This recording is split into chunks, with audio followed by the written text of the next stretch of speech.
આમાં તો બીજું કંઈ નથી. એને કેજરીવાલે દિલ્હીની સરકાર એમના શરણે કરી દીધી છે, ભાજપના શરણે. એટલે ભાજપવાળાને આદિવાસીઓના વોટ તોડવાની જે આખી યોજના છે તે એમને બનાવી છે. આમના થકી એ વોટ તોડીને ફાયદો એમને ઉઠાવવો છે. જેવી રીતના વિધાનસભાની ચૂંટણીની અંદર કેજરીવાલનું આપ પાર્ટીનું ગુજરાતમાં કશું હતું જ નહીં, અને એને લાવીને વોટ તોડાવીને જે કોંગ્રેસને ફાયદો થતો હતો એ નુકસાનમાં કરી દીધો એ લોકોએ.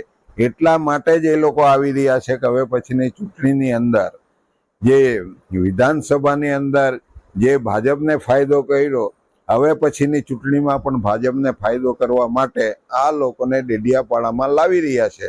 અને આદિવાસીઓમાંથી એક આગેવાન અમે જે બીટીપી દ્વારા ઊભા કરેલા એને સાથે લઈ જઈને એના મારફતે વોટ તોડાવીને એ લોકોએ હંમેશા ભાજપે આ ગુજરાતના આદિવાસી એરિયા પર રાજ કરવું છે, એટલા માટેનું આ એક સંમેલન એ લોકો યોજી રહ્યા છે.